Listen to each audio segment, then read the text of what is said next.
안녕하세요. 이번 영상은 커말 1급 실기 공부법과 꿀팁을 들고 왔습니다. 영상 집중해주시고 모두들 커말 합격의 길로 떠나보아요. 네, 일단 공부기간은 2024년 1월 8일에 공부를 시작을 처음 했고 3월 6일 시험에 합격을 했습니다. 한 2주 동안은 하루에 2시간 정도씩만 설렁설렁 하다가 이후부터는 3, 4시간으로 늘리고 시험 일주일 전에는 하루에 5, 6시간씩 빡세게 했던 걸로 기억합니다. 네, 다음은 시험 획수, 시험 간격 추천인데요. 저는 시험을 총 6번을 봤고요. 4번째 시험에서 합격을 했습니다. 2월 25일, 2월 27일, 3월 2일, 3월 6일, 3월 9일, 3월 14일 총 6번 해봤어요. 일단 시험 간격은 하루 간격으로 연달아 보는 경우가 있던데 그건 너무 짧다고 생각하고요. 2에서 3일 간격이 적당한 것 같습니다. 시험 접수비가 비싸잖아요. 그거 생각해서라도 일주일에 최대 3번 정도만 보는 걸 추천드립니다. 다음으로는 제가 어떻게 공부를 했는지에 대해서 설명할 건데요. 저는 유동경 선생님의 강의와 커미조와 블로그를 사용했습니다. 유동경 선생님의 커말 1급 정규 과정 실기 강의를 85,000원에 구입을 했고요. 유동균 강의 커리를 그대로 따라가는 방식으로 공부를 했어요.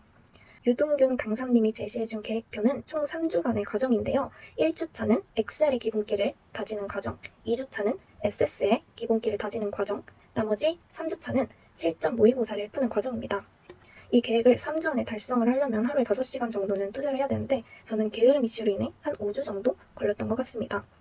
참고로 저는 1, 2주차 강의를 들으면서 노트에다가 파트별로 저만의 방식으로 이렇게 정리를 해서 메모를 해 놓았는데요. 이게 굉장히 도움이 되었어요.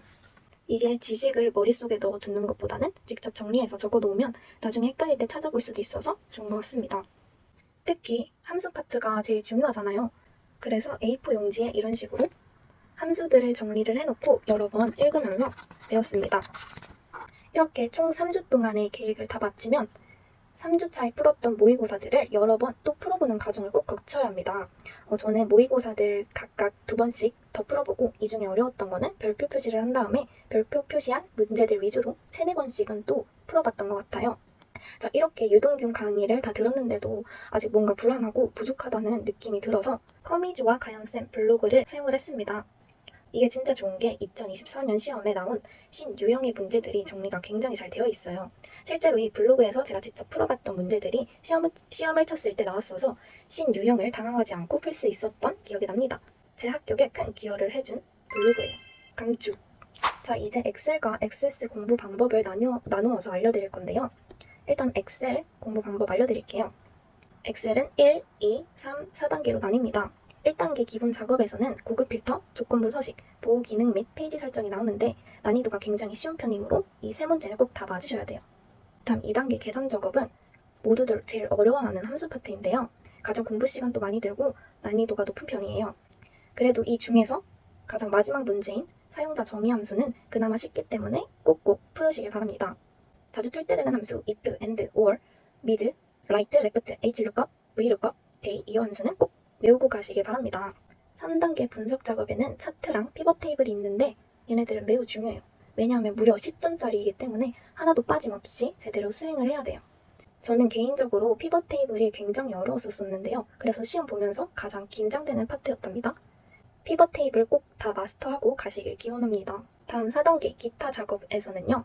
4-3-2번 문제는 제발 포기하시길 권유드립니다. 요구하는 거는 많은데 5점밖에 안 줘요. 실제로 저는 그 파트는 전혀 공부하지 않았어요. 왜냐하면 그거 공부할 시간에 다른 문제들 더 공부하는 게 훨씬 효율적이라고 생각을 해요. 이제 액세스 공부 방법 알려드릴 건데요. 액세스는 엑셀에 비해서 쉽다고 알려져 있는데 가끔은 엑셀보다 어렵게 나올 때도 있더라고요. 그래서 절대 가볍게 생각하시면 안 됩니다. 먼저 1단계 DB 구축은 난이도가 낮아요. 다 맞추셔야 돼요. 2단계 입력 및 수정이랑 3단계 조회 및 출력에서는 다 무난한데 그 중에서 프로시저랑 매크로 구현은 어려운 편이니까 여러 문제 접해보면서 많이 공부하고 가세요. 다음 4단계 커리 5문제가 나옵니다. 한 문제당 7점씩 총 35점의 높은 배점을 가지고 있어서 커리 유형별로 해서 꼭 여러 개 문제 풀고 가시길 바랍니다. 자, 마지막으로 시험장에서의 꿀팁을 알려드릴 거예요. 잘 들으셔야 돼요. 우선 시험장에서의 시뮬레이션을 제가 한번 돌려보도록 하겠습니다.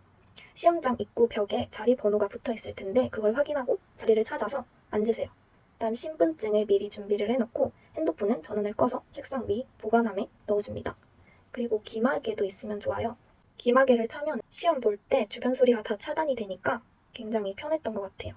그리고 마우스랑 키보드 같은 경우에는 원래는 책상 밑에 있어서 시험 볼 때 하기가 좀 불편하거든요. 그래서 마우스랑 키보드 위에 올려놓고 하시면 더 편할 것 같아요. 실제로 시험관 분들이 이거 가지고 뭐라고 하지는 않으셨던 걸로 기억을 해요. 이렇게 준비가 되었으면 컴퓨터 세팅들을 확인해줘야 되는데요. 제가 이거 관련해서는 설명에 관련 블로그 글을 올려놓을 테니까 참고해주세요. 자, 그리고 시험 시작 5분 전쯤이 되면은 시험 관련해서 주의사항 같이 안내방송이 나오고요. 시험 시작 시간이 되면 정면 모니터에는 엑셀창, 오른쪽에는 문제지가 띄워집니다. 문제창이 띄워지면 재빠르게 바로 문제를 푸셔야 돼요. 저 같은 경우에는 엑셀은 1단계 기본 작업 쭉 풀고 2단계 계산 작업은 패스한 다음에 3단계 쭉 풀고 4단계에서 3번에 2번은 제외하고 풀었습니다. 그 다음에 2단계로 넘어와서 5번 사용자 정의 함수를 풀었고 나머지 함수 4문제 중에 익숙하거나 자신 있는 함수를 골라서 풀었었습니다. 이렇게 엑셀 45분이 지나고 나면 액세스가 창이 띄워져요. 액세스는 1, 2, 3, 4단계 순서대로 풀되 비교적 어려운 문제, 예를 들어서 2단계의 3번 문제나 3단계의 2번 문제 같은 경우는 시도해보다가 못 풀 것 같으면 얼른 포기하고 4단계 커리 문제로 넘어갑니다. 커리가 매우 중요해요. 특히 커리 제목을 문제에서 제시한 대로 똑같이 잘 작성을 했는지, 커리 결과가 문제지의 그림이랑 일치하는지 꼭 확인하셔야 됩니다. 이렇게 하시면 90분의 대장정이 끝이 납니다. 시험이 끝나면은 거기서 끝이 아니라 어느 부분이 부족했고 어려웠는지 직접 메모를 해놓는 것을 추천을 해요. 자, 이렇게 커말 1급 실기 공부 방법과 꿀팁들에 대해서 알려드렸습니다. 취준생이라면 많이들 보유하고 있는 자격증이긴 하지만 커말은 전혀 난이도가 낮은 자격증이 아니에요. 그러니까 좌절하지 말고 다들 열심히 화이팅 하시길 바랍니다.